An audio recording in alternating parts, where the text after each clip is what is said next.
How's it going, everyone? I'm Honan.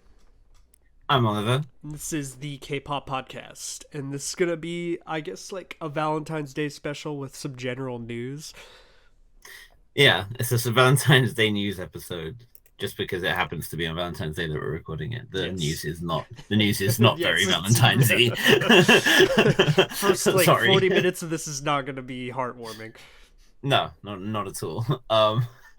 So I guess we'll just dive right into it. Because last time we did news bulletin, I forgot to mention that at that time we had Momoland terminating their contracts with MLD. Um, which we'd all kind of expected. We all saw that coming, I think. I think what was interesting is that they actually pushed to straight terminate their contracts early rather than like waiting for them to expire. I think there's like a few months until they expired, but they wanted to get them done early or something. Um, not really sure why they did that. Maybe someone had gotten an offer or something, but I guess we'll find out. And then today, as of about half an hour ago, the members all wrote letters and posted on Instagram, which outlets are saying is the group having disbanded. But the way the members were phrasing it was that they'll always be a team and whatnot. So I don't think it necessarily rules out anything ever happening again, But probably if there is going to be anything, it's not going to be for many years, that sort of deal. Maybe they'll come together again at some point in the future, but for now they're going to pursue their own activities, and hopefully they'll all find new homes to do whatever it is that they want to do. Well, even if So they wanted to do something as Momoland, that company owns all the music, right? they own the music, yeah, Yeah. but they should be able to get the name and whatnot if they want to do that. Yeah, it's a shame really, because there was that period in 2018 where Momoland were very much uh one of the big girl groups. Like to date, like they've been like top 10 songs in Korea and stuff with Boom Boom, and it definitely didn't. It was obviously their biggest hit, but it wasn't like it was just that and then they collapsed immediately. Like they did maintain a solid kind of stream of popularity for a while. Yeah, and I thought Yummy um Yummy Love was like a really yeah, good release. That was last year, right? yeah, and that certainly like was tapping into a new kind of fan base for them in Latin America that they hadn't. Like they always had a really big fan base in the Philippines, and now they also were tapping into a fan base in Latin America. I think. I mean, the company really has just wasted them biggest earners and the most popular group that they have by some distance. I mean, I wouldn't say that the Terminators or Lapillus necessarily pulling in the same kind of interest that Momoland was. And they've signed like Coke and Butter from Street Woman Fire to release one of the most racist songs that's been dropped, and that's coming from someone who likes Rika Rika. And then they signed Narian, that a cappella group on YouTube that used to did all those like covers of Yeah, yeah, different. yeah. I know who you're Yeah, talking about. they signed them, and now they're doing gigs for them and stuff. And it's just, I don't know. It's just I can't understand MLD's strategy at all. I would be going out of my way to try and keep them, not least because they're the group that gave the company the name. So whatever. But I just hope that the girls are okay and that they're able to do stuff that makes them happy. Yeah, I did see a bit of the Instagram post. I saw Ons on her Instagram, basically saying we all decided to support each other going in our own directions for our dreams, kind of normal Yeah, thing to say after like you're disbanding from a K-pop agency, essentially. yeah, and they all posted pretty much the same message at the like same time, Yeah. which was sweet. So yeah, it seems like there's no bad blood between them, the six of them at least. Obviously, the other three, uh, we don't really talk about. Daisy was asked about it or like told about it, and she replied, "I don't give a flying fuck," which is I think probably she could have been a little more candid with her choice of words, but I guess fair enough, Daisy. Like it's not your business anymore, I suppose. But whatever. I don't think Teha or Yonu have said anything. So it's sad. just hope we can hear something more from them in the future. But I am glad that they've gotten away from the company who clearly didn't give a shit about them anymore. Yeah, I don't imagine it's gonna be like a GOT7 situation where JYP was like, "You can have your name in all your music." Well, yeah. I mean, I think if they wanted to do that, they'd have to, go through the court and stuff. But they would win because precedent's been set for winning that kind of lawsuit. So, yeah, it's a shame. And I guess that follow that up with similar kind of news, although nothing's been confirmed or made official yet. But from what I understand, Brave Girl's contract expires on Thursday. It's currently Wednesday. So Wednesday in Korea, I mean. So given that the only thing we've seen from them is that the members are just like on holiday in various places, just vibing, I don't think they're going to renew, or if they are, it seems strange that the company wouldn't have said yet, but I guess we'll find out, I suppose. Again, who do they have besides? Who does Brave Sound have besides Brave Girls at the moment? Brave, and they have DKB. Okay. Boy group who are quite good. I like DKB, but they're hardly like hugely successful. So popular. Here's what's gonna happen: they're gonna renew Brave Girls, and then Hello Venus is gonna re-debut on that same like timeline, right? Please, that would be amazing. Could you imagine they just announce a Hello Venus comeback? But Brave Girls, Hello Venus wasn't even under Brave before, so but it was Brave Sound who just did. They just made songs for Wiggle them, Wiggle and stuff like that. Yeah, okay. I'm just so used to hearing like before that Brave Sound as that song starts. Hello Venus was under Fantagio, which is why they're in that MV with Weki Meki. Okay. Who was also under Fantagio. I guess that's not possible then. But yeah. I mean, Brave Sound has had a lawsuit going on with Samuel, who basically sued them, and that's gone back and forth for months, actually years. And obviously, I think everyone expected, including Brave Girls themselves, that they were going to be done back in 21, and they ended up having the reversal of the lifetime, and ended up re-signing for 2 years, I think. So I think now they're just like, maybe we had the run, the hype died down. They still have done well, and they've certainly built a much bigger and more active fan base than they had before. But maybe that they're calling it. Maybe they just they're going to do something else. They're going to sign somewhere else. Who knows? I guess we'll find out shortly. And if the rumors are true, maybe the rumors are not true, and the contracts actually expire much later. But yeah, I guess we'll find out. It's kind of sucks because the music they released after Rolling was good. Like like the popularity wave for the other songs, I'm surprised didn't like continue, because it felt like the quality maintained and stuff. Yeah, after Chimat Baram, certainly like the popularity began to drop a bit, but I thought the quality of the songs actually improved. I think, and then the popularity started to wane. I think Chimat Baram is a better song than Rolling, in my personal opinion. I enjoy it more. Like, but I mean, like, I think like After We Ride and Thank You are both like really good songs, but then they didn't do as well. Yeah. I mean, it is what it is. I hope that whatever, like I say with Momoland, I hope that whatever they do, they're happy. I think the reception has been quite like different, because Momoland obviously have had like a lot of negativity around them throughout their career, whereas Brave Girls is still very highly regarded among the general public. And a lot of people are like, wow, they're so talented, like why would you let them go, blah blah blah. So maybe that will have an impact for like Momoland and Brave Girls. I just wonder if, because the 4th gen groups just became so popular so quickly, occupying like the entire space, it seems like, for like girl groups at the moment, that I just feel like it was kind of impossible for them to like operate in that time frame now, because it was just like, boom, here's I've Le Seraphim, Stacy, like all these groups just instantly super big girl groups, and then you still have groups like Twice, Red Velvet, and Blackpink that kind of maintain dominance over the 3rd gen, and stuff. So it's a hard. I just feel like it's too difficult for them to like operate with so many groups being so big at the same time.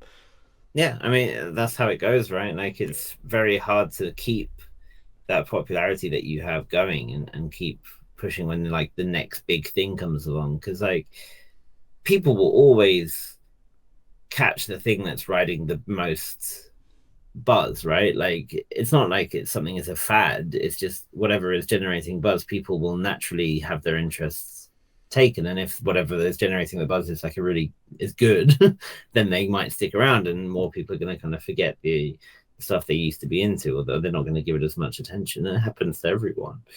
So it is kind of the way it goes, unfortunately. But Yeah. certainly if this is the end for both of them, they can look back on some pretty proud moments, I think. So even if Brave Girl's record for the most perfect all kills got absolutely smashed by NewJeans. NewJeans, yeah, which Ditto. is a bit of a segue. But that Ditto is now the most successful song of all time in Korea. Like it's more so than Dynamite, which is a record that I thought would never get broken. It's interesting to So, me because me and you've both said it already that like the release before like Hype Boy and Attention, in my opinion, are a lot better than Ditto. Like and a lot catchier to me. So it's a little like, but I think it's just like the when we've talked about like I've how Love Dive being so popular made after like do even better. I just I guess because Hype Boy and Attention were so popular, it just made Ditto go that extra level. yeah, yeah, it's just yeah, it's reached crazy heights, and I don't know, I don't really know how they've done it. So I do like it. It's a good song, but I wouldn't say it's like you know Having breathtaking. listened to both back like Ditto and oh my god like listen to them Yeah. again like both of them I think oh my god's a better song like the Oh OMG really? one. I actually I'm because the chorus has that like on that one stays stuck like in your head like I hmm, for me that one the only thing I think of like Ditto is like the intro was so interesting and that's like what I remember more than hmm, anything out of it like yeah. every time. The I'm a Ditto enjoyer personally. Oh my god, doesn't do it for me. I just don't really like the melody in it. But Mm. I think I do like that the light D&B aspect to it. But again, it's just like is this song so good that it should be the most successful song of all time in terms of charting? Like, well, probably not. But at the same time, I do think it's cool that they did dethrone BTS and were shown that like that those boundaries can still be pushed and that new achievements can still be had, right? Like it's certainly impressive that they've been able to do that. So fair play. Um, all right, I guess we should get into. Well, actually, let's before we do it, there's one thing. So if anyone remembers, probably like it's been so long now, that when Music Bank had Lim Yong Woong competing against Le Seraphim, and Le Seraphim won despite Lim Yong Woong's like unreal presence in every regard, in the sense that he sold like 1.1 mil and then was charting everywhere with like every song. He got like a really low digital score on Music Bank and the Seraphim won, and everyone was like, that doesn't seem right. Yeah. The police, which is really funny, I think that the police get involved in things like this. The police announced an investigation into Music Bank for corruption, and then nothing was heard for months. And they finally announced that by this point, everyone has forgotten about it. No one cares. They finally announced that the investigation is concluded, and people posted, you know, that the dad in Coraline, like hunched over the computer in the dark. Yeah, They're I've like, seen it. this is the policeman who was investigating the the Music Bank corruption scandal. Um, they announced that they found that there was no corruption and that it was just a case of people didn't fully understand how the digital score is calculated and how it generates stuff from certain hours, and that because a bunch of these recordings were from a previous time, they were counted on a different day, so it didn't count towards the score, something like that, and consequently it wasn't rigged. The score was fine. That's it. Case closed. So so that's that. There will still be people who will never believe it, that it wasn't Well, rigged. I think in the case of Im Young Woong's fans, they would be like, okay, fair enough, and Yeah. that would Did be he that. But not yeah, win just like later, like don't after think so. that? No, he never got a win. I don't think so. That's because like why? Because if the scores, let's say like it works like that, like you were just describing, then next week or like the week after, you would think he would win or something based off of like 1.1 million sales and all that stuff put together. But I guess there's so many things that calculate into why they score the way they do.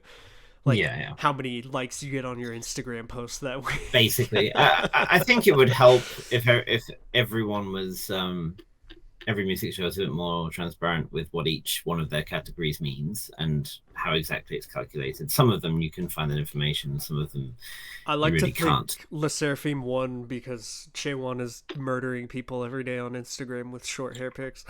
It's definitely a factor. I'm sure Young wouldn't quite have the same impact if he was doing the same thing. Um, yeah, well, it is what it is. That's the end of that. But just thought I would mention it because I'm sure some people will remember that that story when it broke and then weren't aware that there was actually a follow up to it.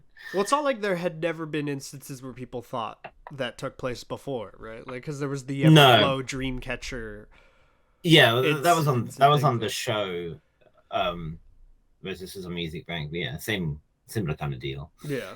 Um, and there's also a similar one on Music Bank with I think it was Music Bank with Nyan's Pop, like getting like a super low social media score or something. And everyone was like, Nyan having a low social media yeah, score. and everyone was like, well, what does that mean? How does that make sense? You know? Well, she posts something, gets like 3 million likes or something. Like, Yeah, on I know it's yeah, it's all a bit weird, but whatever.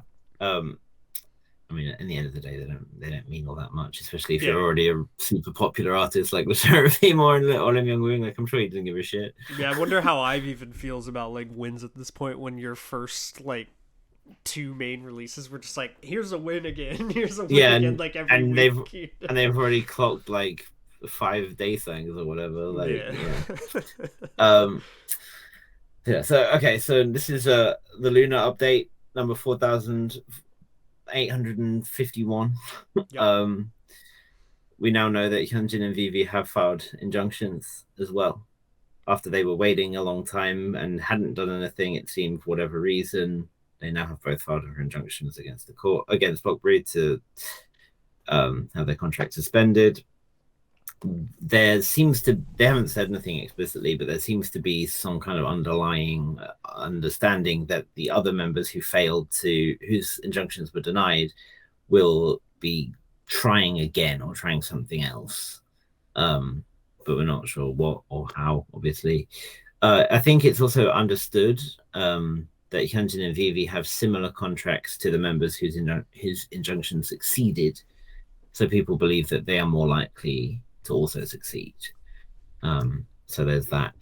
Blockberry, meanwhile, is plodding along and has been promoting auditions for their new boy group, which is, of course, called Boy of the Month, whereas Loona is Girl of the Month. So I'm sure that will not be tarnished in any way. What goes through your mind that thinks during all of this happening, let's promote the creation of a boy group or whatever? Yeah. Like, and they're saying that they're going to pursue a case in which they can stop Chu and Heejin and the other members who passed injunctions from ever engaging in entertainment activities again. wonderful. They're truly a great company, huh? They're truly going down in history as one of the most ignoble and undignified companies to have existed. What grounds when she won the lawsuit that she won and the other members do they even have to go after their careers? Like, I don't. It's exactly my thought. Like, what grounds do you have? Like, what case can you build? Like, they must have. Like, my head is like, they must have something that some lawyer has said. Yeah, I reckon I can win a case with It's this. like the little fine print, you know, at the bottom. Yeah, of, like an Apple like agreement with a little right. thing you didn't read. Like there has to be something, because if there isn't, what lawyer would take that case and on? It's just bad publicity. And yeah, like sense, how does it help the company at all? Like it just seems petty. It seems petty. Yeah. So God knows what's going to come of that. But again, I guess this is a forever developing story, so we'll keep having updates for it, obviously. But just that's where we stand at the moment. Something like that, like it's got to be they know it's like crashing and burning, and like they're trying to just drag them down with them or something. Like because there's no way if they're like actually trying to still operate as a company and create another group that you just go and sue the whole like. Yeah, it's like.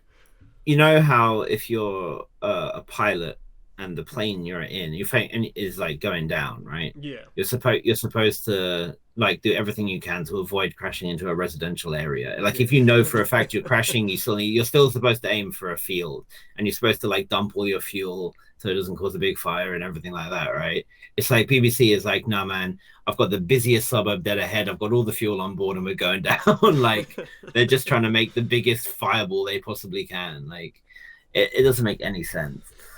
They're really competing for worst company in K-pop. I mean, it might as well be. It's a tough contest, though. It's a very tough contest. There was a high bar. The CEO who was abusing her boy group, right? In the company, so the Omega X. Yeah, I mean that's just in recent history. Obviously, we've had like cases of physical and sexual abuse in the past. Like it is a lot of awful companies, but BBC is certainly staking Cube has made a good case for themselves over time as well. Yeah, they have, but this kind of shit makes Cube look like angels. Yeah. It's pretty honestly. Bad. Yeah. But yeah, there's not much else to say about that. Obviously, we'll just keep updating as we need to. And speaking of daytings, sort of, we had the Hanteo Music Awards the other week, which was, as I'm liking to call them, the new Goo Awards, because we had like all these like rookies or underrated groups coming out that had never been to award shows before and getting chances to, you know, be on a red carpet and perform in front of a big crowd. And, you know, generally, I think, well, not only that, but Signature won an award, which is wild. I didn't think that was going to happen. Dreamcatcher also won an award. And then it did kind of seem like a sort of a lot of token kind of award type things in the vein of Sorivada. But I spoke to Signature about it, such is my my ability. And they said that they had no idea beforehand that they were going to win anything. It wasn't like they got invited and they knew they were going to win something or anything. Like it genuinely did come as a shock. So that's cool. And it was just nice to be able to see like HYBE and Dreamcatcher and Signature and so on getting that chance and stuff and being in the public eye a bit more. And it's also it's obviously like a music show and stuff. You see them next to popular groups and stuff. It's a bit weird for me seeing like girls that I had like just been like hanging out with sitting next to like NCT Dream or whatever. It was like, you know, I'm repping my Signature hoodie. They are the award shows are finally lucky to be blessed by the nation's visual. That's true. That's the truth. I mean, Chasel's just finally allowing them to all be blessed. Exactly. The response from the Korean public is less than positive. Generally, it was just kind of like this is like a nobody awards, and kind of shitting on it in general. Because what was dumb, in fairness, and this is from Hanteo, is that they made these award categories. It was like the best artist Asia, best artist Southeast Asia, best artist Africa, best artist Oceania, and then all of them were just K-pop acts. And I think it had something to do with how many sales or whatever had been registered, but it can't have been fully that. I don't know. Because like surely that it would be like Blackpink or whatever would be the top. So yeah. I don't know. Doesn't like Lisa's solo album, it topped like the charts on like every like country or something like that. Or not every country, obviously, but like all of those countries you just named, I think. Like, Yeah. and then I think through the Philippines, Thailand, obviously she was like #1 and everything too with like her solo album. So while Lisa charted again on like the top 20 or something, it was like. Yeah, but well, Lisa's one wouldn't have been eligible this year. Oh, okay, yeah, that makes sense. Yeah. I don't think. Sometimes like the timelines just blur between the last 2 years and this year. Yeah, but it was cool just seeing like I say a bunch of these lesser known artists and stuff getting stuff and getting cool awards and whatnot. We just kind of see the usual acts picking up awards and stuff. I think BTS won like 6 awards, they weren't there. Do you know what the award signature one was? I saw Dreamcatchers was like some sort of global something award or whatever. Dreamcatchers was the global artist North America. Yeah, okay. And the global artist Africa was Jin from BTS, famous African, of course. I hear he's from rural Kenya, but Dreamcatchers was the like Blooming Star Award or something like that. It's just like an emerging popularity artist or whatever. Okay. So yeah. Hopefully, it would be great to see these groups at something like Mnet Awards and stuff, but it's also like, how difficult is that because of the time that's like already occupied in those award shows? That's the really tricky part of it, like, because that's a long award show as it is. Yeah. Apart from like the token kind of rookie slot that they give it, they just don't really get the chance. It is what it is. But I'm glad that Hanteo didn't discriminate and had no trouble like just inviting everyone that they wanted to do everything that they wanted. I'm pretty sure everyone who attended did get something, or maybe HYBE didn't win anything. Oh no, they also won a Blooming Star Award. Okay, that's all good. Yeah, it's kind of like there was that thing that they held in Golden Disc, right, in like Thailand or whatever, and then they showed like every rookie group got the Rookie of the Year award or something, and I was like, okay. Yeah. Let's just give everyone an award. It's like make him feel good. I don't care, because the awards to me are just like, like, I'm just glad that there's the performances from like all the groups and stuff.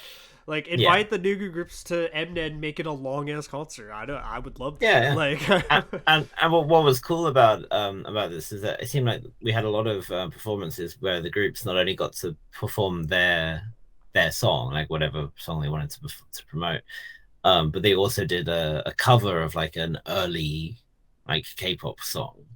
So Signature did Genie, which is like, I mean, immaculate choice, like Everglow did Fire by 21. We had like all kinds of like early songs from everything like Finkel and so on to like did Everglow fully I mean, not Everglow, did Signature fully commit to the Genie concept, like the sailor? They came out in white suits with hats. I wouldn't say they were fully. It wasn't the full sailor uniform. No. They're pilot uniforms. Okay, pilot uniforms. That's right. Yeah. Which is of course whatever the choice of song that Everglow performed. I'm a pilot. Yeah, a pilot. Yeah. Thank you very much. I'm deleting that from existence. Yeah, Sorry, wait. Did you say Dreamcatcher did a cover too, or that was? I don't remember. What did Dreamcatcher do? No, because you said someone else did 2NE1 Fire.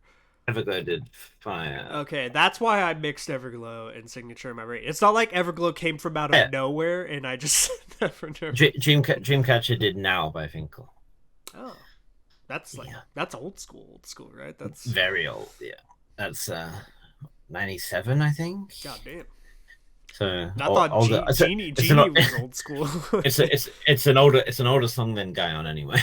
Without a doubt. That's kind of amazing to have someone perform something they weren't even born yet. Yeah. October 2000. Wait. Yeah, that's old thing, God, surely. No, she's 99. Damn, she outdates it by a year. How about that? I'm trying Um, to think because there was something else I wanted to say about that award show that I saw yeah, someone put in the comments, and now I'm blanking on it. But it was the first. That's what it was the first award show for like major award show, I believe, for Signature and Tribe and like even and Dreamcatcher. Dreamcatcher. Yeah, How for Dreamcatcher? To me, that blows my mind. Like, yeah. That's certainly the wildest one because like Tribe and Signature are certainly very much like still in the Nugu field. Like, they have had their moments, but they're still very much low down when it comes to sales and whatnot. Whereas Dreamcatcher consistently are pulling decent numbers and certainly creating a huge buzz internationally. Um, and only have recently started, and then they have a win as well now, and they're starting to generate a little bit of popularity in Korea. But yeah, are you surprised that Mason never got like some sort of award show performance or anything, considering it had like two wins? I mean, yes and no. Yeah, no, it's just Like, you would think. No, I would think normally. Okay, we had this song. It did really well. We got two wins. Like yeah, some I mean, award show is gonna be like what come do like what would the make sense, right? Is if you win on the show, which is SBS, that SBS would invite all of their winners to perform on an award show or something, or their yeah. festival, right? That would make sense. But and I think someone does that, but didn't didn't happen. It is what it is.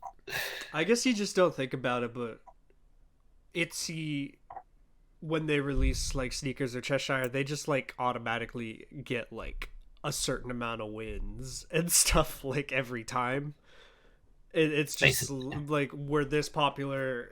Every time we release something, there's gonna be like a certain amount of wins, no matter what, basically. yeah, So I guess they can't. When they think of it like that, so many groups are getting like a couple wins at least all the time.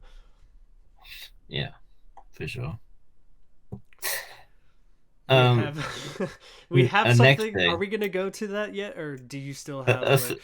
let's leave that. Let's leave the big one to last, I guess. So, Okay. the other thing I wanted to touch on is the Heechul controversy.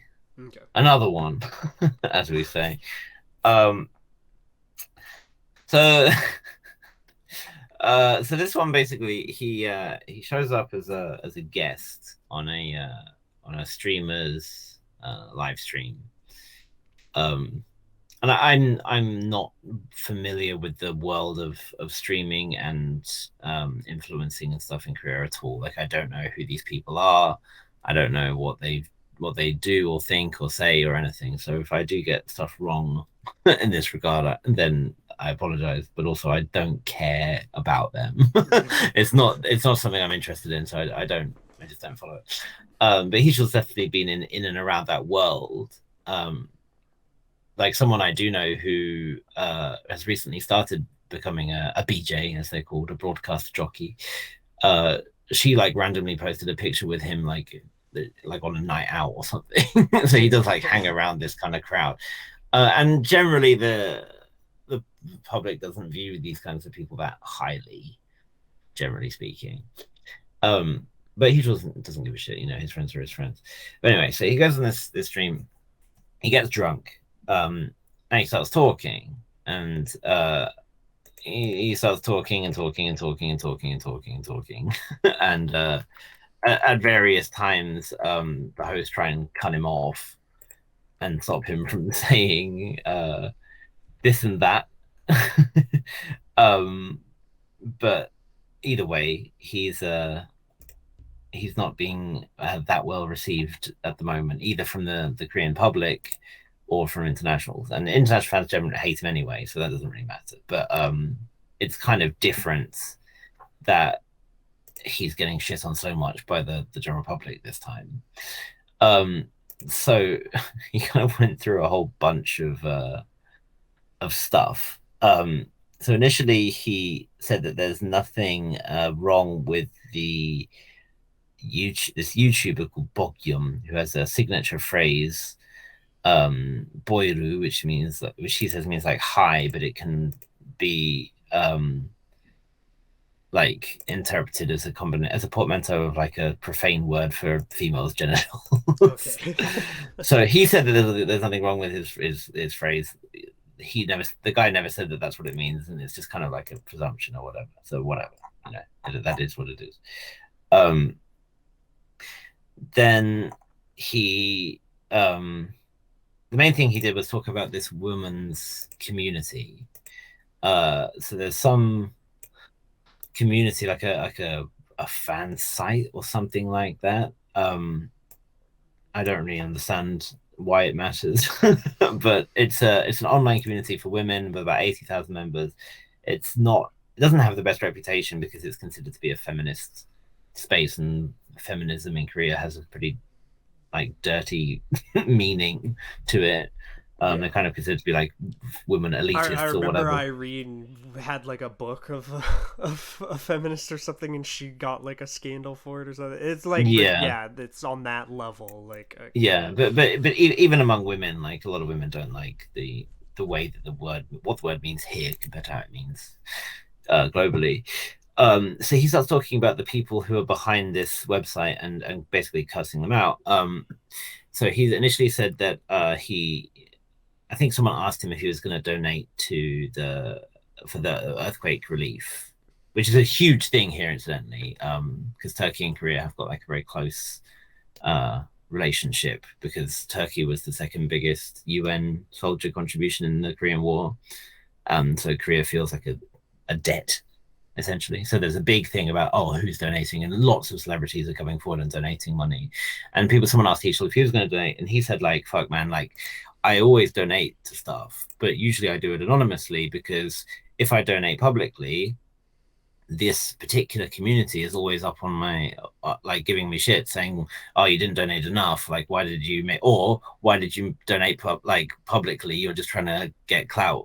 Or whatever. He's like, so I can't win. That's a logical statement, in my opinion. Like, yeah. So he goes off on them about it, basically. So it's a lot of stuff he said. So this community in the past has been on him for a lot of things. They attacked him about Sully, about when he was looking after her cat after she passed. They said that he was like doing that for attention or whatever, even though he tried to keep that secret. Really? They like said that he was like to blame for Hara's passing as well. They've said a lot of bad shit about him over the years. Recently, he he was talking about the Japan boycott. So that like last year, maybe 2 years ago now, there was a big boycott of Japanese goods in Korea because Korea and Japan have a lot of tensions and whatnot. Yeah. And Heechul is very famously pro-Japan. Like he's considered to be like an otaku, whatever. He loves Japan. He loves going over there. He loves the culture and stuff. He has dated Japanese women. And people criticize him heavily for that. And he basically said that the idea of a Korean boycott of Japan is bullshit. And he gets a lot of hate for that as well. So all of these things is like kind of on his side in that regard. Like these are all fair things for him to be annoyed about. And when you have some 80,000 strong community constantly going to town on you for everything you do, and when you're a public figure, like obviously that would be very burdensome and stressful. And I can understand when you're, drinking with friends, you want to just kind of release sort of that frustration. But the language he used was very vulgar and not nice. And he, shouldn't have said there were things that he said in the way that he said them. That much is absolutely true. That's why you shouldn't always live stream drunk. No, and I mean the guy whose live stream it was kept like muting him and like trying to stop him and being like, I think we all have had those friends you go drinking with and they start like going off about something. You're like, yo, take it easy, like that's enough, that's enough, let's get you home. You're in public, bro. Yeah, that kind of deal. So he went off on a whole bunch of other stuff. So he talked about cat moms, which apparently specifically refers to women who are like taking care of and spaying street cats, like specifically them, not just women who have cats, but like particularly women who take cats in. I don't understand why or A that's an very like issue. niche group of people that he specifically brought up to Yeah, like I don't, that one I is lost on me, honestly. I don't get it. But then he also talked about two figures. One was Astro's Chan Wu, who of course he is friends with, so that is important first of all. Um, but he was talking about how he believed that Chan Wu was an extremely manly man. That he is like a man's man. yeah. And it this kind of the way he was saying these kinds of things, and he said this about the other person we'll talk about as well. It gives a bit of Andrew Tate to it. You know, it wasn't. It was a bit insully, a bit like that Just the kind of tone vibe. of how he was discussing it Yeah, and stuff. but Yeah. yeah, a lot of it was in regards to school bullying, and he said, "Oh, he's like, yeah, like if Unwoo was like getting involved in school bullying or something, like he would be like, hey, like bring that fucker over here and then just beat them up or whatever." And he was like, yeah, it's like That's like manly as hell. that's like the least unwoo image I have in my mind when you think of like Yeah, Astro and and, him and and specifically. he was basically the equivalent of saying he's an alpha male, like the same kind of shit, right? Yeah. And I guess the point was like he shouldn't be talking about someone who's not there, even if it's in what he believes is a positive light. And Unwoo's fans obviously not very happy about it because they want to see him as the darling soft boy or whatever. I don't know. Um, I don't think there's much to that, to be honest. But anyway, then It the doesn't sound other like thing he's. that's It doesn't sound like he said anything about him like bad about his character or anything. He just kind of brought him no, up and like he's a tough manly way or whatever. Which yeah, I don't have it, that image of him at yeah. all. Part of this was involved with him talking about all the people he's like close with, all the people he's friends with, which Yeah. is something that he has always said that he shouldn't, that people shouldn't do, is like brag about who they know or whatever. And obviously Heechul's friend list is very very long, Yeah. so he's talking about everyone from like he's name dropping all kinds of people. But anyway, then the other thing he said was about Kang In. Now Kang In, of course, former member of Super Junior, who was dismissed from the group following assault and DUIs, and generally he was in a bad place, and it was manifesting in bad ways, and he ended up leaving the group. Um, he basically said that Kangen did nothing wrong, um, which was not true. Yeah. So like, I mean, Well, two of those things you just named are very bad things. So yeah, that's like, exactly. I mean, I think what he was focused on more. He first of all he was kind of dismissing the DUI as not an issue, and that obviously he had two DUIs. I should add. He's kind of dismissing them as not an issue, and or not something that you should be like hung up on or whatever. And obviously that's not how you should treat a DUI, because it can be a potentially life-threatening thing for the driver and or someone else. not to mention that's ended at someone else's career in K-pop recently as well already, hasn't it? So it's like Yeah, obviously an instant career ender for an idol. Like as it should be, yeah. really. Like, Um, even if it's like only a small thing, like a small drive or whatever, or a small percentage of blood alcohol over the limit or whatever it might be, anything in can a impact. country where you could definitely travel a lot easier not by driving your car than most places too. Like, Yeah, yeah. Um, so that's one thing. The other thing, but the thing he was more focused on was the assault charge, which is where basically he was in a bar fight. um, Kangen was like a big guy. Like, I don't know if we probably weren't into Suju at the time that Kangen was I around, remember him from but watching like some of the old videos you guys have shared. yeah, he's like a bigger dude. He's kind of like Shiwon-esque, kind of like stereotypical handsome, like kind of square jaw, big dude kind of guy. Yeah. Um, and I think again, Heechul viewed him as a manly man, and saying like, oh, someone in a bar was giving some shit to a girl, and no one was saying anything. So Kangen steps in and gets into a fight and beats him down. He's like, yeah, he shouldn't like that's a good thing. He shouldn't have to apologize for that or whatever. Which again, okay, I can see the point he's making, but at the same time, you know, the way he was like saying Kangen did nothing wrong and I support him is kind of like, well, yeah. I think I can understand wanting to talk about nuance in some aspects, but blanketing just he did nothing wrong and I support him, I think is a bit much. I chalk that up to him Yeah, being drunk because there's no way. Like Heechul knows that idols obviously live by like different standards than like a normal person. yeah, of course. Like, But I think he resents those standards a yeah, lot. I'm sure.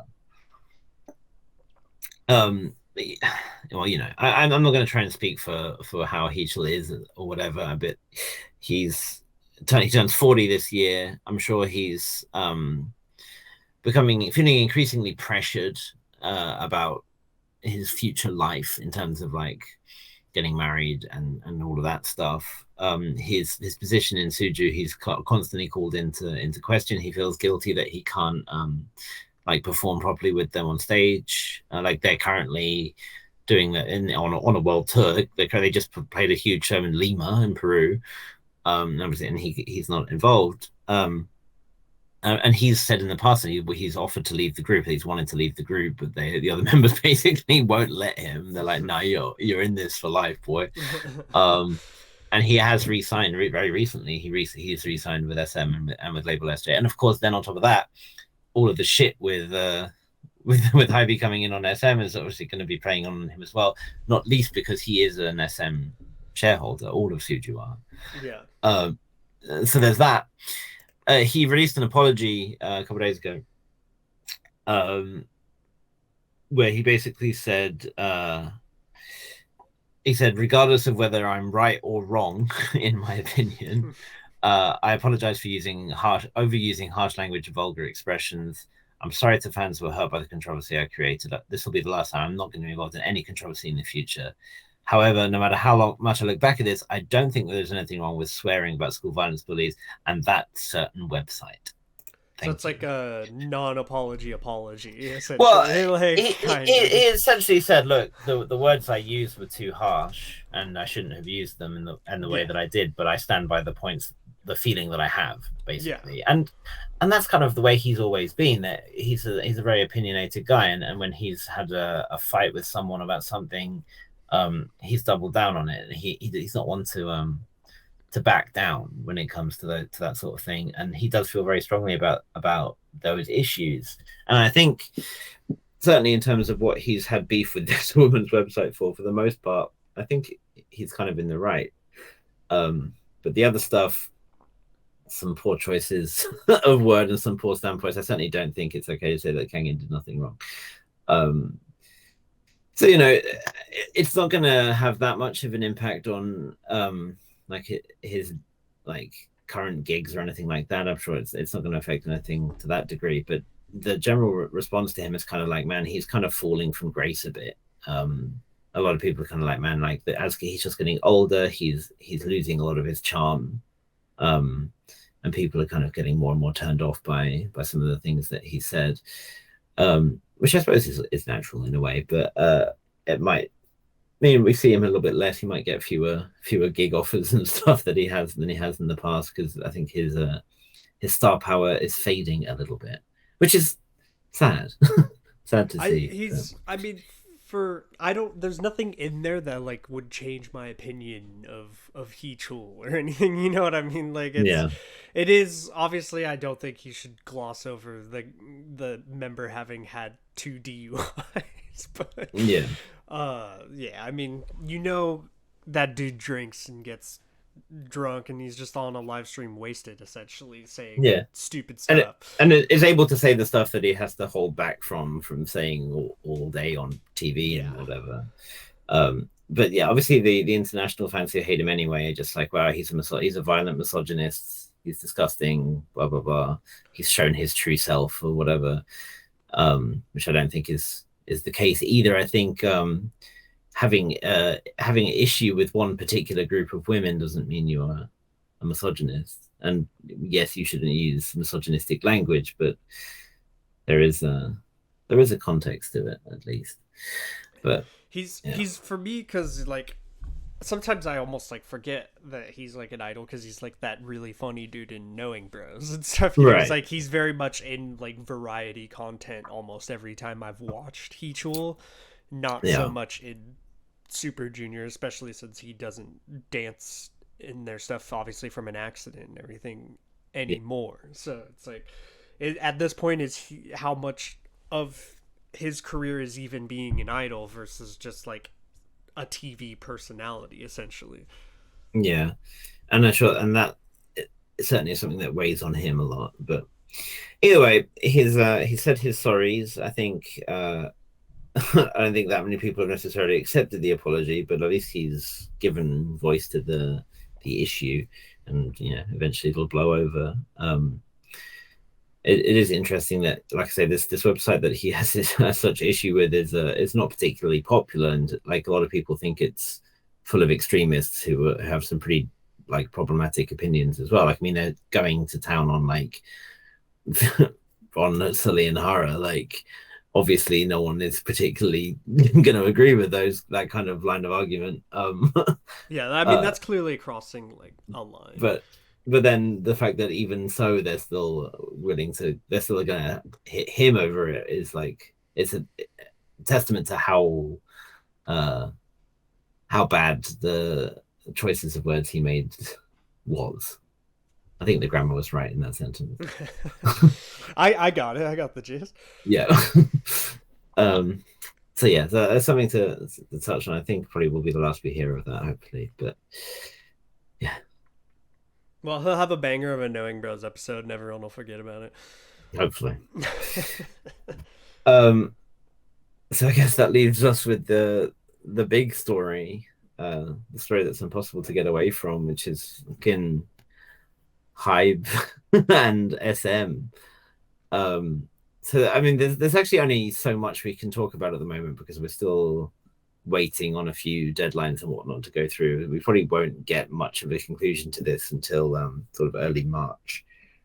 Um, but the TLDR is that Kakao were poised to take I think it was like a 9% stake in SM or something like that.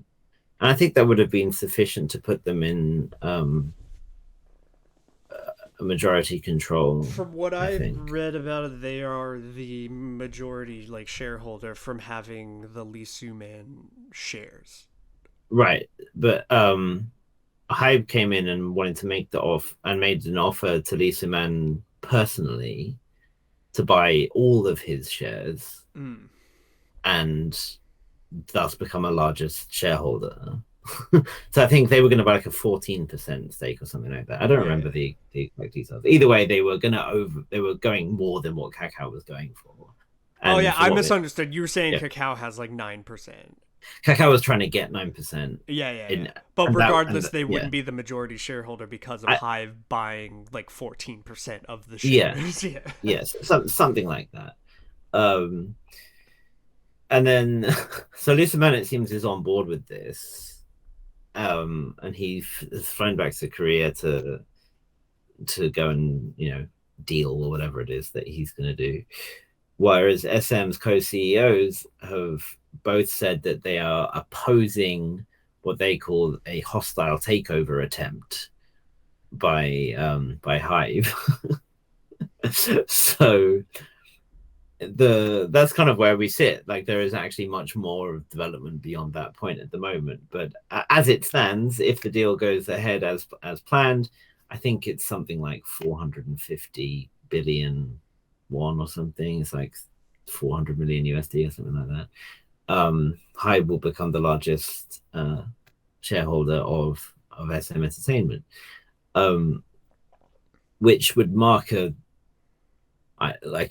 huge step towards monopoly in the K-pop industry. Without a doubt. I mean, on their own, they're so massive already, and then they have Source Music and well, not to mention like how it just would represent like a kind of like new conquering old kind of thing. Like it would be like a culmination of it's yeah, like a culmination of everything that they've done so far. Like everyone always said, like it was always like EXO against BTS, and BTS were on the rise, right? And they would be like the ultimate usurping of that position.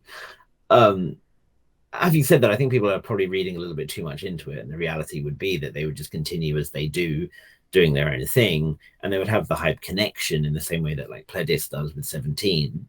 But it's not like HYBE's fingers and stuff are all over what 17 and Pledis are doing, right? Like it's just like they're there and they at 17 participate in like the HYBE group activity days and stuff like that. But generally speaking, they just do their own thing, and HYBE manages and takes money. I think it makes sense though. Like if you work for SM, being a little worried about it because Oh like yeah, it's and because you're then just gonna have your stuff merged in that giant building that HYBE has, and you might lose your job and get replaced by yeah. someone from HYBE. And the Yeah, whole industry kind of has to worry about it because it very easily could just become high controlling every single K-pop company at some point. yeah. Like, I mean, it's crazy. First of all, that YG himself has returned to work now after having been acquitted in his court cases. Um, okay. Yeah, he's in charge of Baby Monster, right? Yeah, so he's back in action. Obviously, but maybe at some point he might need to sell some of his shares in order to make a bit of money to pay for all his legal proceeds and whatnot. Um, and maybe JYP someday will want to retire and he'll sell his shares or whatever. And it's and not only that, but we've seen HYBE expanding at the same time into the US. They just like signed a deal to acquire a US label, right?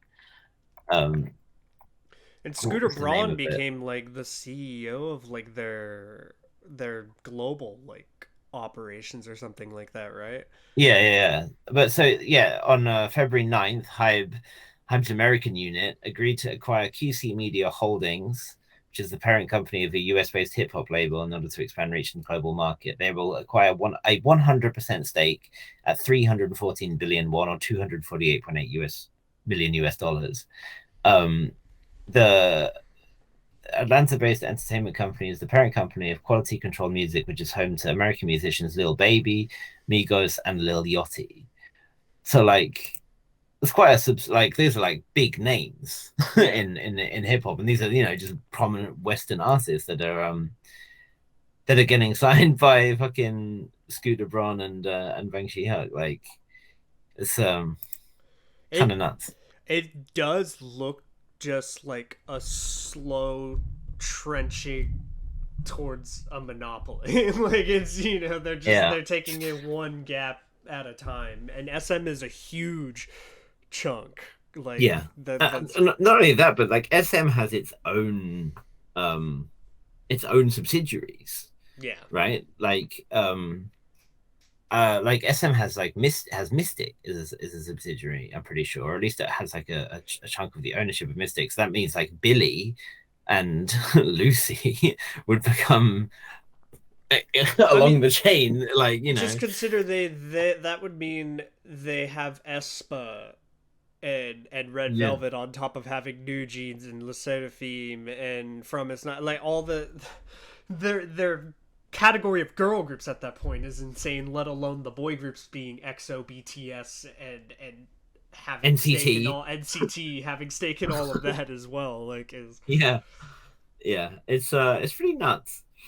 And in a way, it's like a kind of exciting prospect in a sense, if it means that like there's a lot more facility for some of these artists to do things that perhaps they wouldn't have been able to do otherwise. Like if because SM is always very like inwards. It didn't like to do stuff outside of its own teams or whatever. So like people like Kenzie and Yu Young Jin. Incidentally, Young Jin said that he's like, I'm with Lisa Man every step of the way. Like if HYBE takes over, I'm out, that kind of thing. And everyone's kind of like, okay, your music hasn't been good for like 5 years anyway. Bye. But maybe if it means that some of these artists are going to get to experience or experiment with new producer teams and work in different ways. Maybe they'll be encouraged to do more stuff on their own. Maybe they'll get opportunities to promote abroad that they wouldn't have had otherwise. it could end up being really good for some of Hey, if them. I'm gonna get more Red Velvet music than I was going to get before, then I'm not gonna complain. That's I all I'm mean, saying. it doesn't take it doesn't take much of a business brain to look at Red Velvet and their international popularity and see that there's a big demand for a tour and be like, and if you're HYBE, you're like, okay, we'll pay for a tour because we'll make a profit, like easy. I would be most interested to see if they are just gonna like retcon the Kwanya like That aspect of has been everything. that has been a surprisingly large topic of conversation, and a lot of Korean fans are against the takeover in general, but they are like, but on the other hand, if it means we can say goodbye to all this Kwangya bullshit, then maybe it's not such a bad idea. Uh, I mean, I'm very ambivalent on the Kwangya thing. I don't care if the music is good. I don't give a shit. But it's an interesting thing, and I think I have said that that they're very willing to let SM function autonomously and just do their thing and not interfere. But they've also said that Lisa Mann will not have any role as a producer for 3 years. So whatever that means. Just like a random 3 year? What is that, like a probation period or something? I What don't is know. that, Well, like I think above anything, Lisa Mann has he has legal charges that he needs to be dealing with. Like he has those tax evasion charges and shit. I'm okay, not maybe it actually is a I, probation thing. I'm not really sure how he's escaped that. um He's escaped it by selling his shares to Hive. Yeah, well, he's got the money, but I feel like he still has to go to court, right? Like, you still have to actually resolve that. So maybe that's a factor. I'm sorry, I mean, why is Lee Soo-man tax evading? That man has to have made hundreds of millions of dollars. Yeah, but it's a classic case of he's not tax evading. He's like holding stuff offshore, and okay, so yeah, it's like the Ronaldo tax... Messi scandals that used to happen. Yeah, yeah. Like I made $500 million of the last 3 years, but I put it all in like Venezuela. Yeah, I mean, you know how it is. Like fucking any rich person has offshore accounts to pay less tax, so it's that kind of shit. But anyway, I hope that all of it, that whatever that is, gets resolved. Yeah. We can't have every big four boss going to prison. Or getting even if Lee Soo-man gets in trouble for holding money in offshore accounts, I do still want him to produce music because he made Red Flavor, and yeah, we need more Red Flavor in our lives. So, well, I mean, he himself didn't make Red Flavor, but yeah. He was. He's influential on his those things happening. Yes, he did make. I think he did make Jopping. I think that was the last song that he actually personally. That's a while ago, wasn't it? But, yeah, and then he was like, you know what, I want to go and make songs for Loona, and then he went and did that. So he made fucking So What, and everyone was like, well, this is a banger. What's up with That's an interesting situation because we talked before about like SM possibly like consuming Loona from Blockberry, and I wonder if HYBE, because they just have so much freaking money, if they took SM over, they'd just be like, all right, we're just gonna throw Loona into this like conglomerate we have. So SM are in debt, right? Like that's one thing. Like they've been at a loss for a while. How? Because they've been like they've been putting money into like all these different like venture capital projects that a lot of the time just haven't. I remember you talking paid about off. This. Okay, yeah. Because they alone made like $3 million or something crap like that. It's nuts, and certainly there's a lot that SM has invested. I mean, SM is so bloody huge. Like when you're here, you kind of appreciate the scope of SM a bit more. Like they have buildings like in everywhere. Like just there's like, oh, it's an SM building over here, there's an SM building over here, there's an SM building over here. They're all doing different stuff. I think centralizing all of that is certainly something that would cut costs a lot. I just imagine that their running cost is really high, especially because they have such big artists and stuff that they need to manage. I saw like an article. It's like I think it was 85% of SM employees disapprove of it or something like that when they talked about it. And I was like, I know why, because like all that you were just talking about when they took over, they would probably close about half of that into Yeah, like. and that's the thing. Like Hive is a hive, right? It's so big. Like the company is massive. Just like the sheer size of that building, like you could get anyone in there. Yeah. And there I've seen Hive's benefits and employee benefits and stuff. Like it's cushy. I would be happy working there. Yeah. And it's quite possible that they have people already. They don't, because you wouldn't, maybe this is like an opportunistic thing from Bang Shi-hyuk's perspective. Oh, I'll just drop 400 mil on buying a majority stake in SM, no problem. At the same time, I just spent 250 mil on another acquisition. But just like you would think you would have a structure plan in mind when you're going to do that. Like, oh, this is who can take over this. Like, otherwise you take over and you have no one actually in place to manage it, and it's like, well, what do you do, right? Like there must be something in place. So perhaps, yeah, some employees feel that they might lose their jobs. It's so strange to think of because there's like artists like Taeyeon and Red Velvet and all these groups that just seem to have so much like SM identity to themselves.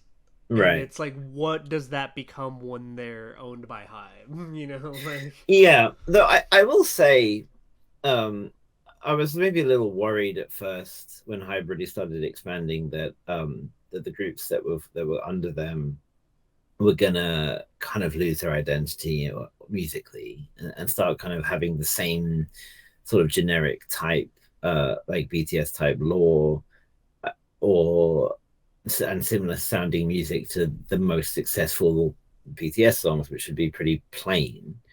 And there was that brief moment where I worried that that's where TXT were headed with when they released Blue Hour, but then each one of them has really found a niche, like between like TXT and Hyper and 17, the Seraphim Promise. They all have pretty distinct sounds, right? So I hope that would be true for the SM artists as well, that like, they would still maintain their own identity. HYBE's best scenario would be to just stop the stupid frugal spending of the company, and then you have this amazing artist roster that is already making a bunch of money. So yeah, it's like, and I mean, this is gonna be a controversial statement here, but pound for pound, SM's artists are more talented than HYBE's artists. I mean, you have Taeyeon and you have like SHINee and you have Red Velvet. It's just like, come on. At least like in terms of at least vocally speaking. So like, you know, there would be a fool to not make use of their talents. Yeah.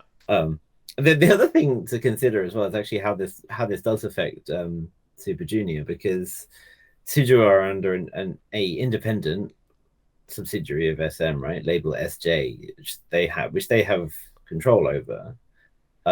They manage themselves. They do their own stuff. They don't make their own music really, but they do sort of handle their own stuff, and they all have shares in SM. I think collectively, they hold, like, label SJ has a 6% stake in SM or something like that. Each member has some shares. SM as a company seems over time to have their artists get like important roles in the company with like Changmin and Boa and stuff. So it's interesting what becomes of that kind of process when HYBE takes over, if they're just like, you don't have that role anymore. Like if they plan on having like putting people like that as directors or whatever, or just shunting them to one side. Yeah, it's an interesting thought, because like certainly in terms of that big hit, like the idea of BTS becoming more and more involved in the company structure has been a thing that they've been doing, so it's not that different.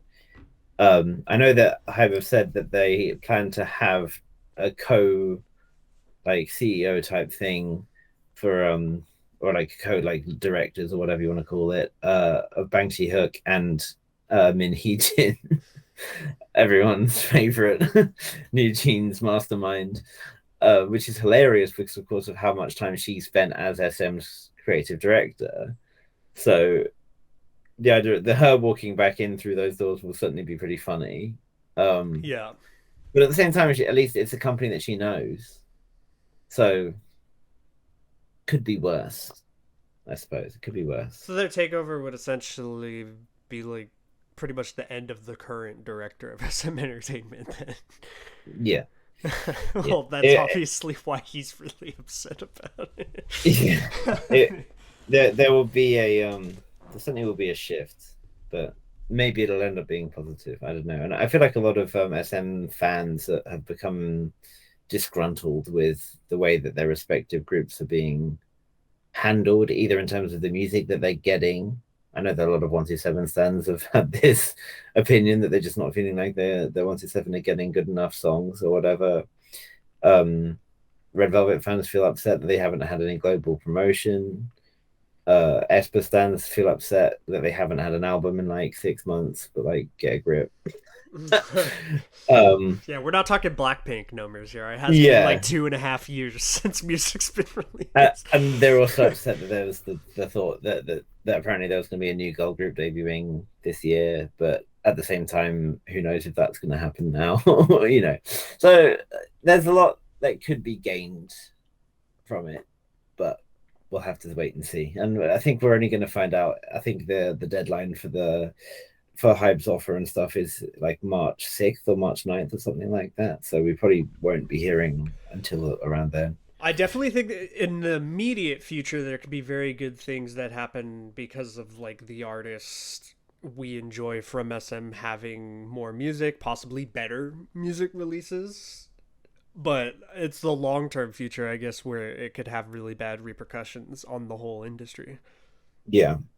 One thing to note is that the markets are certainly confident in it because the share prices of both HYBE and SM have gone up. SM, I think, are enjoying like, if not an all-time high, but like one of the highest stock prices in many years after this news. So investors are going to feel confident about it, and that often is what it all comes down to. So yeah. Well, think about it because if Lee Min Jin's her name, right? Min Heejin. Min Heejin. Sorry, I don't. I'm terrible at names. She becoming creative director again. I mean, that has to put the stock up massively because just look at NewJeans under her creative direction. Well, I don't know if she will be creative director again. She will be like a full-on director, like on the board type deal. Yeah, which also still but maybe she will want to do creative stuff again. Maybe she won't. I don't know. If they're thinking in the mindset of look at how big NewJeans is, how successful that is, and if she and are they're both a part of this now. Yeah, like... you'd be fools not to, right? Yeah. I guess the long-term thing that it kind of spells is like for any company that is trying to grow organically and have success and whatever, there's going to be that overlying thought that like, oh, we'll just get bought out by HYBE because we're seen as a threat or whatever. The same way that any major conglomerate acts, right? Like someone wants to start a company and release a girl group and whatever, and eventually they're just going to get overwhelmed by the sheer marketing and commercial power that JYP and YG will have to combine as a company to even compete. Oh, God, it's going to be mixed nine all over again. Could you imagine a unified like JYP YG? We had the survival show. Yeah, it went great. Well, that was the YG mixed nine was terrible, but the YG JYP one was what led to it was Who Is Next, and it was what ultimately led to Stray Kids. And I mean, there you go. That's good. It's a Winner or Icon. I forget which way around it was. The one that isn't Winner or Icon from the other one. Yeah, I think that was what also was when Yeji made her name known as well. When everyone saw Yeji for the first time, and she like completely slayed on stage, and everyone was like, "Holy shit, that girl's good." She just debuts a little bit later. A couple years later, yeah. Yeah. Ryujin was also like the winner of Mix 9, right? Yeah. Yeah. Sure, I sure think was. it's a good thing that didn't go through, I guess. Well, she wouldn't have debuted anyway because the boys won, not the girls. Okay. That was the promise of Oh, that I show. It was forgot it like, was like it was boys versus girls like yeah, yeah, thing with all that whole deal. Yeah. yeah, yeah. Anyway, so yeah, that's pretty much it for the news. I'm sure there will be I more of think. this to keep updated on. I mean, it's just going to become bigger and bigger. Yeah, it's been a it's been a long, long couple weeks really trying to follow all of this, but you know, Out of like everything we covered today, I just really hope like Chu somehow has like a counter lawsuit against Blockberry and takes him for everything. mm, That in my mind, that's like the best result of all that nonsense. yeah, and I feel like that has to be the outcome. Well, she posted, I believe, something to Instagram, basically like, "I'm tired of all this," or essentially like when Yeah, they did their next lawsuit, she's like, "Really, bro?" yeah. I like that she posted anti-fragile, just Yeah, like, and I like the idea of Chew. Imagine just the image of Chew pumping herself up, yeah. listening to anti-fragile. Like, it's quite a funny thought. I don't know. On the way with her court case. Yeah, I think we kind of that concludes all the news like we were going to talk about, but it is a Valentine's Day special, and we kind of a little bit talked about picking what the best couple in K-pop is. Essentially, I believe was yeah, your idea, right? yeah. So they're like the couples that K-pop has seen, and then maybe we can even speculate on like who, just as a one-off, who we'd like to be, who we could see as a couple, shall we say? Let's put it that way. Shipping. Yeah, in a nice I've never way. shipped anything in my life. Neither have I, which is why this could be kind of fun. I don't know. I guess I can't ship my boy Chang Min, can I? Because he's married. He is married, yeah. But you never know. Maybe he has a whirlwind affair. um, who is like if we were talking about like best couple of Yeah, K-pop, yeah. I would have always said like Hyuna and Edon, but I guess that's like not one that exists anymore, is it? Well, they are supposedly back together again, but that's not been confirmed. That's Yeah, the like rumor. for me, that was kind of like the only couple actively in K-pop that I even really knew about. Yeah, I think the thing that always kind of sucks is that when there are couples, even ones that are announced or known, they remain so secretive that you don't really get to see anything of it. And I do wish that you'd have like more like couples being more public, Hmm. you know. Well, I guess we got to go with like Jenny and Jungkook now, right? Jenny Jungkook, Jenny and V Oh, is the it's Jenny and rumor. V that are rumored to be dating. I know Listen, she moves on fast, I'm but I'm so bad at names that I know all the BTS members' names, but I mix up the situations they are in like, right. with each other. But yeah, Jenny and V. Yeah, I don't. Is that actually confirmed thing, or No, that's just a total like made up rumor, right? pure, purely rumor. So seemingly some ground to it, but just speculation. In my opinion, the we still have the goat. We have Taeyeon, Baekhyun. I mean, Yeah, I mean that's an example of how shit a relationship can go, right? Like being reduced to tears at the airport by people shouting at you is not ideal. And though back then they're a little bit more public wait, as hold well. it. Kai and Jenny happened, right? Yeah, and it was like Kai and Jenny happened. Everyone was like, "Wow, that's like such a power couple," you know. And that was like Kai like at peak like love shot era or whatever, Yeah. and Jenny like at a really good point as well. And then it was like they'd never said anything and then like just fit after like a year, and it's just like it would have been so cool to just see them like front and center like owning shit, like Yeah, I get there is no like power couple of K-pop, is there? right, Exactly. Like, I we've had the marriages and stuff, but we had like Taeyang and Rain and people who've gotten married and stuff, and that's cool and all. But the other side of their But relationship isn't the also massive like K-pop artist. yeah, Like we haven't had like the Beyonce and Jay-Z, you no. know.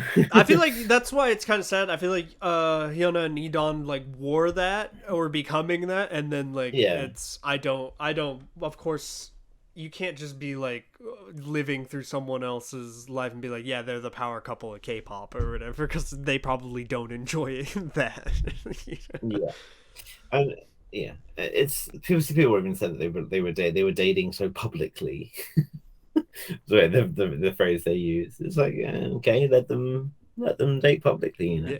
Yeah, they were Um, dating like normal people, and they happened to be very famous. So, yeah. But, so we just said Kai and Crystal. yeah, I mean, you Back, told me about that's that, like and I didn't know 2016. that Yeah, existed. that was like 2016. This is marginally better received than Taeyeon and Bacon, but like, you know, I think when they're not fully Korean, I mean, well, like in Crystal's case, she's Korean American, right? Like they get like a bit more of a pass in a way. Um, Just like straight. yeah, like when Tiffany and Nikian from 2PM were dating, no one gave a shit. Well, it seemed like not many people seemed to mind. Like there were people who cared, but like that people would like make like jokes about it at award shows, and it was all kind of well received, and it wasn't that big a deal or whatever. Whereas when people joked about Heechul and Momo at that an awards, it was like, oh my god, I can't believe you'd say that, you know, like yeah. Wait, Jenny doesn't get a pass for being like Australian? Nah, she's so first of all, it would be New Zealand, New Zealand. That's right. Well, hey, A come on. Kiwi, She left. She more of her and life no, was in Australia, right? no, that's Rose. That's Rose. Rose was like born in, or like All right, has New Zealand listen. citizenship, I lives in don't only Australia. mix up Big Bang members. I've clearly not wait Yeah. BTS. Hey, listen, it's five. I started at 5 in the morning on this side. All right, my brain's So did operating. I. But no, Jenny lived in New Zealand for 5 years when she was at school. That's all. All right, Um, what it you know. would be.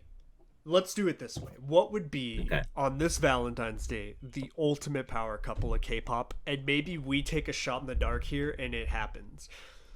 Okay. So, do you want to like an older group or like this or a newer one? If we're talking like ultimate power couple of K-pop, I feel like it's gotta at least be within like third to fourth gen, right? Yeah, I mean, like we can't pick like the biggest like it people because it'd be like one young and she's like fucking 80. Yeah, I'm not You talking know. about like Ivan with So, Seraphim although speaking of, did you see the Aaron's dating rumor the other day no. What's her dating rumor? with fucking Mark from NCT? Uh, And I'm like, you think Mark has any time to date anyone? Like, so it was because she One of posted his those clones pictures. that she's dating. She posted a picture where she was like kissing the sun. Did Mm. you see that on Instagram? And Possibly.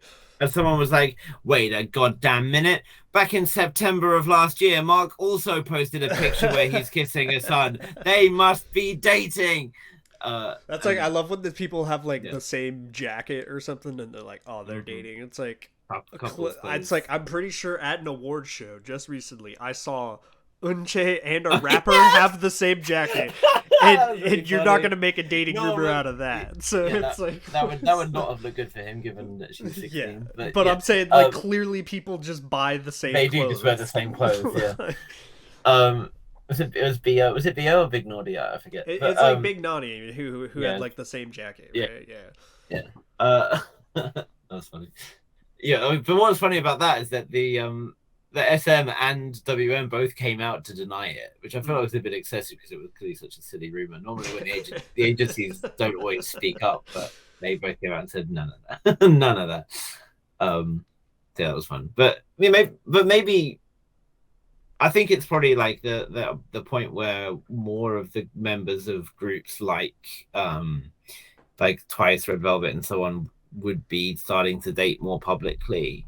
Like we obviously have had Joy and Crush, obviously still a thing, right? Yeah. Yeah, it's Joy's just so Uh, much more the power in that couple, I feel like, than Crush. sure.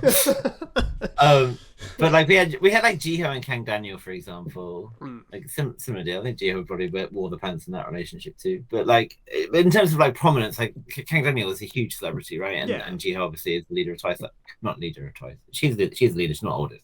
Is the leader. Like that's like that's a big pairing, right? Yeah. And Chaeyoung is dating some guy that no one knows, some like non-celebrity, because apparently someone somewhere is extremely fortunate. uh like so, but I think those kinds of people, I would love to just see them finding more public happiness. What about Lee Tuk and Yeonwoo? Oh god. Yeah, Finally. or the person who runs her fan account and him finally date each other. Oh my god, imagine that. The one who exposed him for flirting in DMs is like, actually, I fell in love. Yeah, we continued to talk through the Instagram DMs. After yeah. Oh, a modern romance. I mean, as much as Army and Blinks would probably want to tie me to like the flag post for this, Jenny and V would be like the biggest power couple in K-pop, without a doubt. If that was a true story like that, who would be bigger than that? Like, yeah. I really want RM to find love. RM? Oh, RM. RM. Oh, the leader of BTS. Okay. Yes. You said RM, and I was thinking of the bass player from Rolling Chords. Running Chords. And I was like, you randomly want the RM to find love. I mean, I don't mind her finding love too. I'm sure there's plenty of women who are willing to make that a reality. Yeah, I don't know. I feel like RM is the kind of guy who will settle down with a wife. Like he's not going to date for dating's sake. I think he will find like a woman who has he can have very meaningful conversations with. RM to me comes across as like one of the purest, like kindest souls in K-pop. Yeah, and I feel like who is like the equal to that, or who would work well with him, right? Yeah. I tell you, this is gonna sound strange coming from me, but how about Yerin Beck? Okay, because they both are like philosophically inclined, right? Well spoken, artistic, can speak English, and probably would help in that regard. I feel like they have that same. I don't know. I just feel like they would mesh. Is that like the ultimate day of love power couple, RM and Yerin Beck? I thought you won almost better. I agree that RM and as much as this would make me probably cry in a corner all day, RM and Solgi I feel like would make like an incredible power couple. Interesting. And I feel like you have two of the most important figures of two of the biggest labels in K-pop.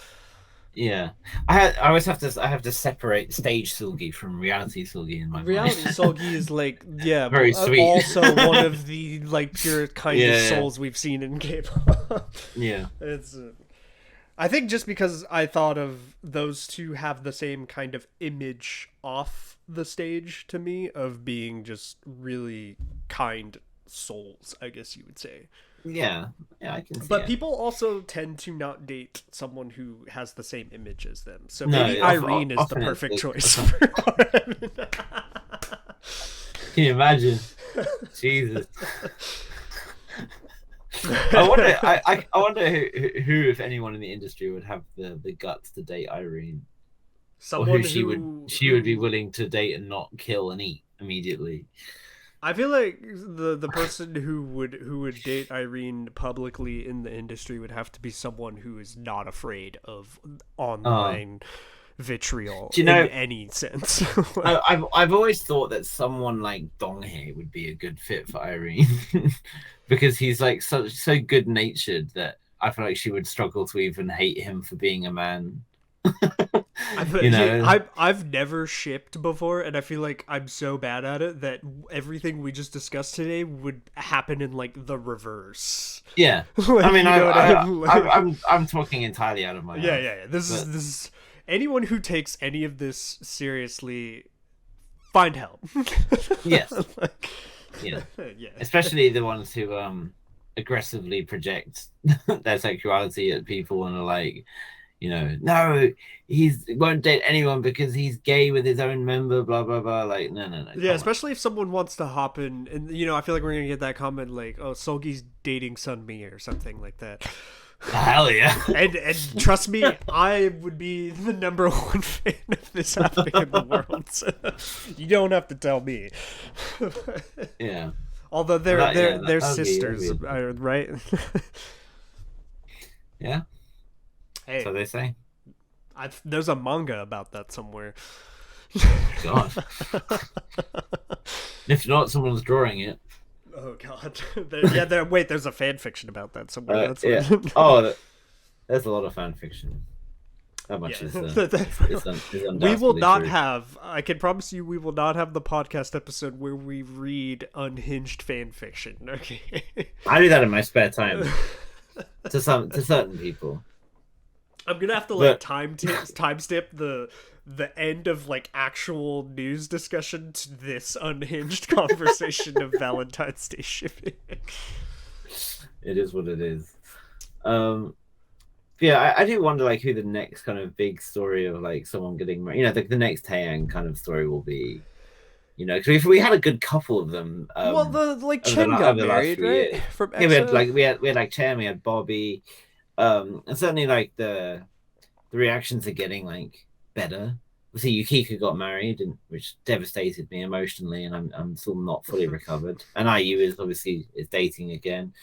Another is that a power another couple? Blow. Is he big enough to be the power couple? Yeah, but I feel like it certainly is one of those like beyond K-pop couples at this point, right? It's like that's just like a Korean celebrity IU couple. Is like. I use IU, man. Like she's like a goddess, and I'm trying to think of where he falls in the category of being a power couple. And he's certainly a well-known actor, gotcha. Right? But it's like if she dated like the dude from Man from Nowhere or something, that would be like the right. Well, so like years ago, she dated Jang Ki-ha, right? Who's the lead singer of Ki-ha and the Faces, like a really prominent band. Yeah. And that was certainly more like music, you know, it was within the music sphere, even if neither of them were like strictly K-pop or whatever. I always wondered if she was going to date within K-pop, like who the hell would be lucky enough to do that? Wasn't it always a BTS member that was like publicly declared? It was always and stuff. It was always Jungkook, yeah. But I think she probably would view him as too much of a baby. I think generally speaking, women in Korea don't like dating guys who are younger than them.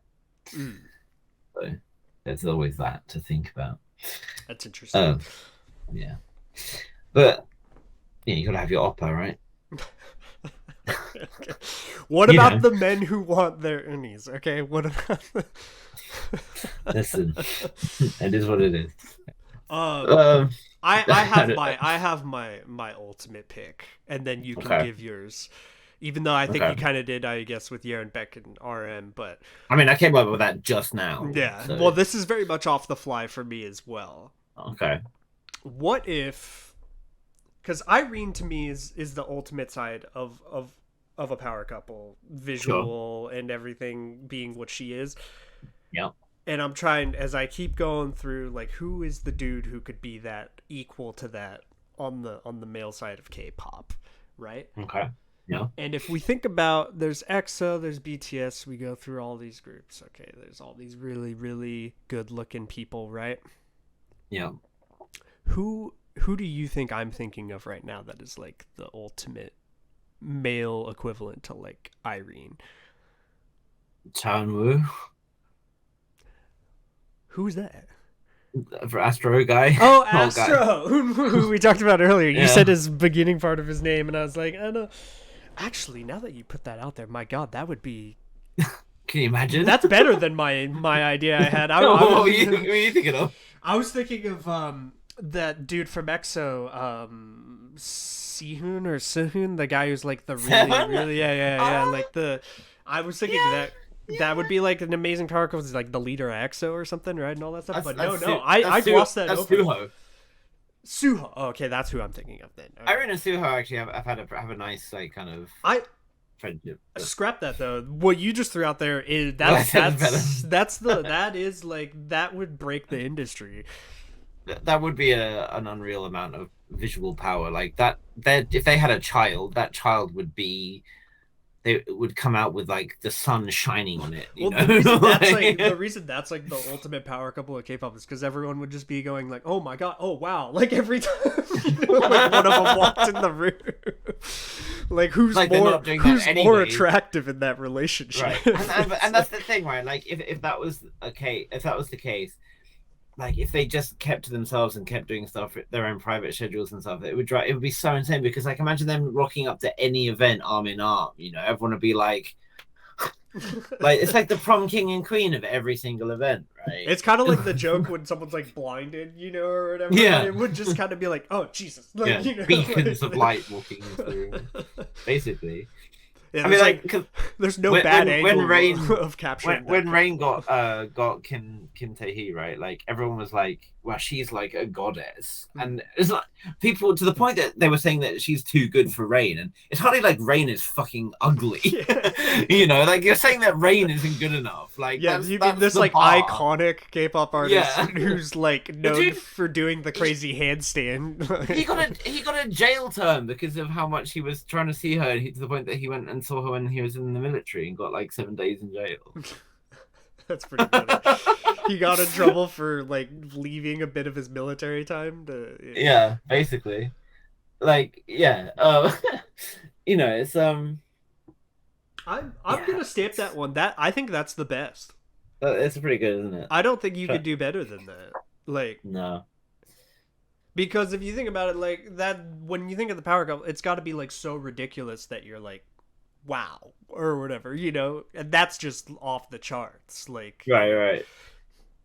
Some other ones I was thinking of that would just be like really funny more than anything else, as well as being like powerful more like from their respective talents or whatever. What would be Unkwang from B2B with Sungi from Oh My God. Because imagine the combination of like the pure crackhead energy that the two of them have, as well as their incredible prowess, singing ability. Yeah. Like, it would make such a wonderful. Like, they just walk around harmonizing everywhere. Harmonizing and like throwing ice creams at cats or something. I stamped that one as like the official. I don't like to ship, but if we're gonna ship, that's my official choice. Like as the official podcast. Like, what would their ship name be? Irene and what would we call them? That's so. She has such a Unween. yeah, Unween. Iru. I like that. Iru would be like because it's kind of like you're saying Iru. I don't think it sounds like Uru, but sure. Yeah. Okay, oh my god. Okay, I guess that's our official pick, right? Like, yeah, I would stamp that as the official podcast choice of the power couple of K-pop. I'm sure we're not the only people to think that. Oh, that's had to have, without a doubt, been thought of before. But people always used to ship Irene with Park Bogum, right, after they were hosting Music Bank or whatever. Was it Music Bank? It was. Oh, is that dude? Like, is he also an actor, right, or whatever? Yeah. He's a super famous actor. He actually just signed for the Black label of all fucking all things. Yeah, that was always one that people shipped, but that would be a similar kind of level. But I think because Unru is like still within the K-pop sphere, right? Like, yeah. I guess I would say in the comments, see if you can beat our pick. I think we have a pretty like unstoppable one there. Like if anyone thinks they have the more ultimate like K-pop power couple pick, you can drop that in the comments. But I think we have the ultimate pick there. Yeah, I just know just like who your thoughts are. It has to be the ultimate. I understand one, you could think like, okay, Jennie and V is like they're both at the height of the two most popular K-pop groups, right? Yeah. Like, but to me, the visual stunningness of like Irene and Unwoo entering a room would just be like, what is a power couple like? But... And apparently Unwoo is an alpha male, so that's see, I just can't have that image of him. Heechul could say that, and he could say that over and over again. Can you have that image of like of Unwoo? I don't really know what image I had of him anyway. So yeah, you're too busy being blinded by his looks to even think about what his personality is. Ah, I guess half the time. to be honest, he's not my type. He's not twinky enough. No. It is what it is. All right. Well, at the end of the day, Changmin is still the ultimate man in this universe. So The ultimate man. All right, I'm Honan. I'm Oliver. Goodbye.